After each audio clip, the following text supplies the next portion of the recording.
বাড়িতে পুরনো শাড়ি আছে, একদম ফেলার দরকার নেই। এইভাবে এভাবে বানিয়ে ফেলুন।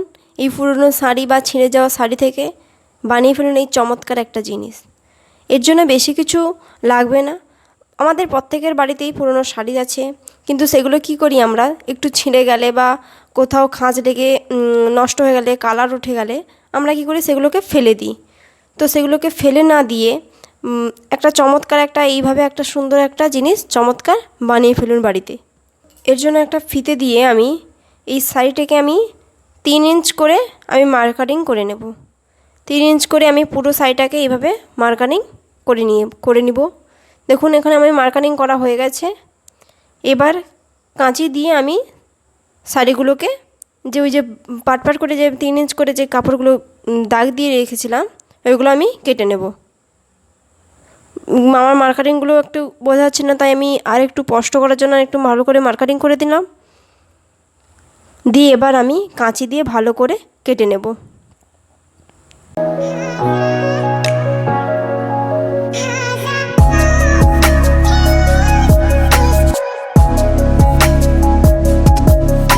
এবার হাত দিয়ে আমি পুরো শাড়িটাকে এইভাবে টেনে নেব। দিলে পুরোটাই একদম যেই 3 ইঞ্চ করে যে আমি মার্কারিং করে রেখেছিলাম এইভাবে খুলে যাবে, ছিঁড়ে যাবে। হাতের সাহায্যে শাড়িগুলোকে এইভাবে কেটে নিতেও পারবে। এখানে আমার একটু বর্ডার ছিল, তাই সেটা হাত দিয়ে করা যাচ্ছিল না, তাই সেটাকে আমি কাঁচির সাহায্যে একটু কেটে নিলাম। কাটা সব এইভাবে আমি শাড়িগুলোকে কেটে নিয়েছি।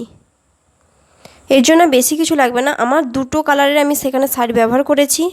এই কালারটা একটা ছিল, আর একটা এই কালার। এটাকেও আমি 3 ইঞ্চ করে মার্কারিং করে কেটে নেব। এখানে 3 ইঞ্চ করে আমি মার্কারিং করে দিয়ে দিচ্ছি। দিয়ে এবার একটু কাঁচি দিয়ে এই শাড়িটা হাত দিয়ে কাটা যাচ্ছিল না, তাই আমি কাঁচি দিয়ে কেটে নেব।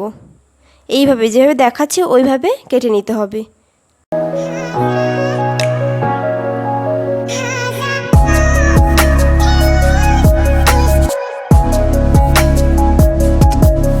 কাটা হয়ে গেছে।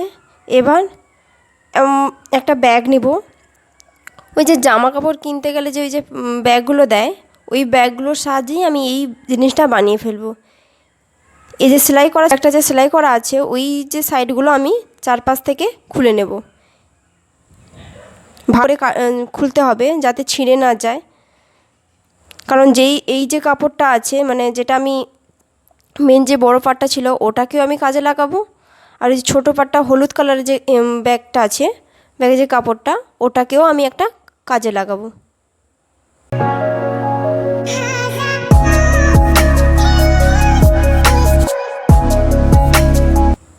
খোলা হয়ে গেছে। এবার এই যে কাপড়টাকে আমি ভালো করে ভাঁজ করে রেখে দিলাম, কারণ এটাকেও আমি কাজে লাগাবো।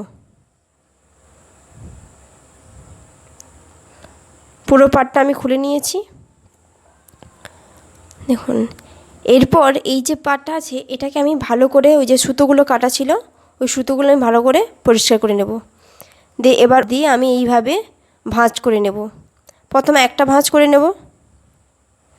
এইরকম আমি যেভাবে দেখাচ্ছি ওইভাবে ভাঁজগুলো করতে হবে। তোমরা তোমাদের ইচ্ছে মতো শেপ দিতে পারো। আমি এখানে এই শেপটা নিচ্ছি, তাই এইরকম ভাঁজ করে আমি কেটে নেব ব্যাগটাকে। তোমরা তোমাদের ইচ্ছে মতো শেপ দিতে পারো। যদি আমার এই শেপটা যদি ভালো লাগে তাহলে আমার এই যে আমি যেভাবে করছি ওটাকে ফলো করো। দেখো কিভাবে ভাঁজটা আমি করছি, একটার পর একটা এই ভাঁজ করেছি। এবার ব্যাগটাকে আমি খুলবো, যাতে আমার সেই শেপটা এসেছে নাকি। এখনও পর্যন্ত সেই শেপটা আসেনি। তো এবার আমি আবারও সেম একইভাবে ওই ব্যাগটাকে আমি ভালো করে মুড়ে নেব, দিয়ে সেই শেপটা দেব। এবার আর একবার আমি এইভাবে ব্যাগটিকে মুড়ে নেব, ভাঁজ করে নেব। ভাঁজ করা হয়ে গেছে। এবার এখানে আমি একটু গোল শেপ দেব, যেভাবে আমি দেখাচ্ছি ওইভাবে দেখুন। এবার এখানে আমি একটু গোল শেপ দেব, রাউন্ড শেপ দেব।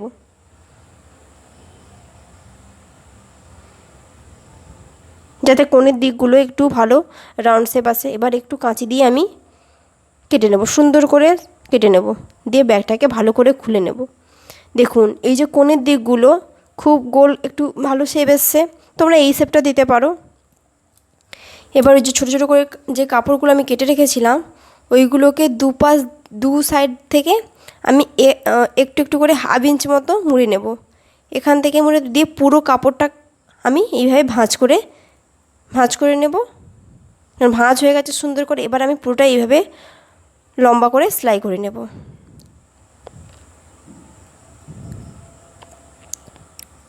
সুন্দর করে সেলাই করতে হবে যাতে এদিক সেদিক না হয়ে যায় বা কম বেশি না হয়ে যায়। দুদিকটা ভালো করে সেলাই করে নিতে হবে, যাতে কোথাও টান টান না হয়ে যায়। সেলাইটাও দেখতে হবে ভালো করে। তোমরা হাতের সাহায্যেও এটা করতে পারো, হাত দিয়েও এই সেলাইটাও করতে পারো।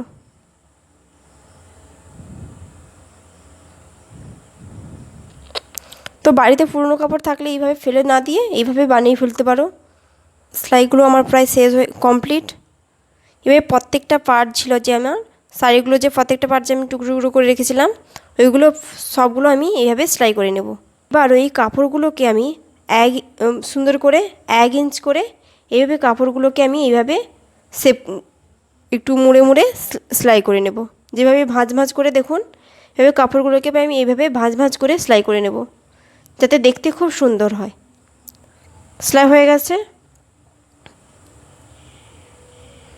যেইভাবে দেখাচ্ছি ওইভাবে করলে জিনিসটা আরও সুন্দর লাগবে।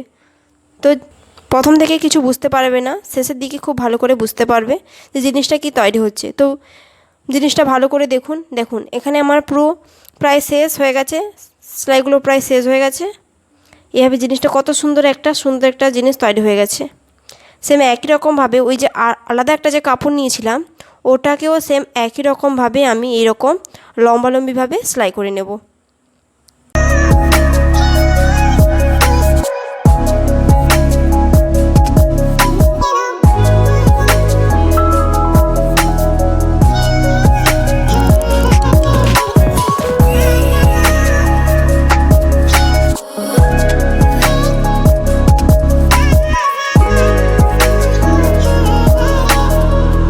আমার হয়ে গেছে। এটা এই যে কাপড়টা ছিল এটাকে আমি সেম একই রকমভাবে এর কাপড়গুলোকে আমি সেম একই রকমভাবে লম্বালম্বি করে আমি সেলাই করে নেব। সেলাই হয়ে গেলে এবার এই কাপড়টাকেও আমি 1 ইঞ্চ করে এভাবে ভাঁজ করে সেলাই করে নেব,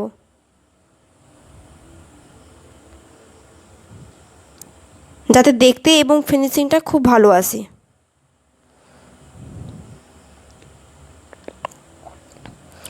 এটাও আমার ভাঁজ করে সেলাই করা হয়ে গেছে।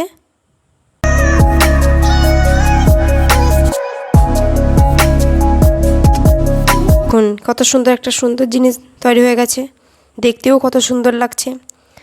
এবার ওই যে ব্যাগটা নিয়েছিলাম ওই ব্যাগটাকে আমি ভালো করে চারদিক থেকেও এই কাপড়গুলো বসিয়ে আমি সেলাই করে নেব। এরকম রাউন্ড শেপ দিয়ে কোণের দিক থেকে এরকম রাউন্ড শেপ দিয়ে আমি সেলাই করে নেব। আমি দুটো কালার ব্যবহার করছি। প্রথম ওই অরেঞ্জ কালারটা আমি দিয়ে শুরু করব। অরেঞ্জ কালার দিয়ে ওই বর্ডার যে পার্টটা ওটা আমি দিয়ে সেলাই করব।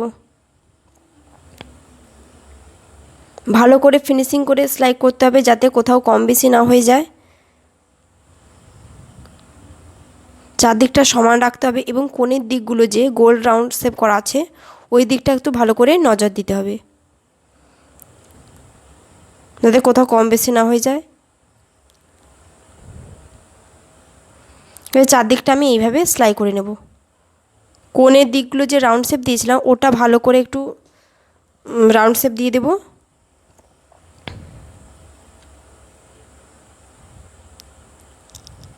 এটা একটু মুড়ে আমি ভাঁজ করে সেলাই করে নেব।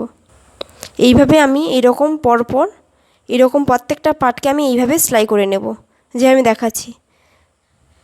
তোমরা অন্যান্য কালার দিয়েও কালারিং সেট করে নিয়ে সেলাই করতে পারো, যে একটা কালার পরপর কালার দিয়ে বিভিন্ন সেলাই করতে পারো, বা একই রকম কালার দিয়েও করতে পারো, সেলাই করে নিতে পারো, বা দুটো কালার তারপর আরেকটা কালার আবার দুটো কালার একটা কালার এইরকমভাবেও সেভ করে সেলাই করে নিতে পারো। এখন থেকে দেখতে কতটা সুন্দর লাগছে, তাহলে তৈরি হলে কতটা সুন্দর লাগবে দেখুন। কোণের দিকগুলো একটু ভালো করে খেয়াল রাখতে হবে যেন ভাঁজ না হয়ে যায় বা দেখতেও খুব সুন্দরভাবে হয়। কোন শেপটা যাতে বোঝা যায় তার জন্য কোণের দিকটাতে একটু ভালো করে খেয়াল রাখতে হবে।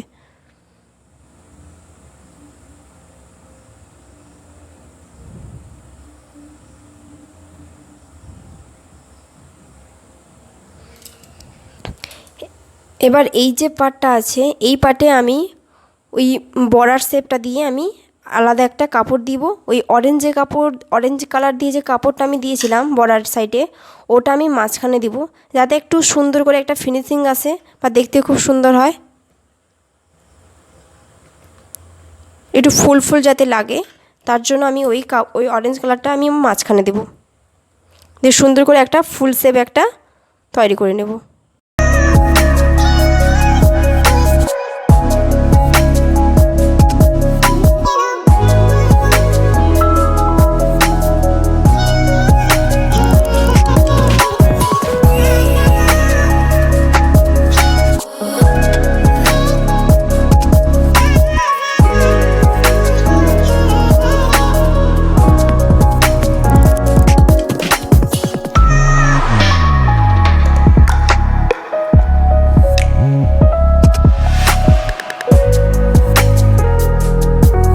যে সুতোগুলো ছিল ওই সুতোগুলোকে আমি কেটে নেব। দেখুন এইভাবে পুরনো যদি শাড়ি থাকে তাহলে ওইগুলোকে ফেলে দেবো কেন আমরা? এইভাবে বাড়িতে যদি আমি কম খরচে কম সময়ে আমি যদি এইভাবে যদি বাড়িতে তৈরি করে ফেলি সুন্দর একটি পাপোশ,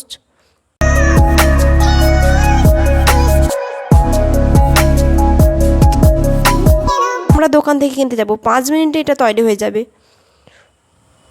তো আমার যদি এই ভিডিওটি ভালো লাগে তোমরাও ট্রাই করে দেখো, খুব সুন্দরভাবে এটা বানাতে পারবে বাড়িতে সবাই, খুব সুন্দরভাবে তৈরি হয়ে যাবে এই ডোরম্যাট, সুন্দর পাপোশ।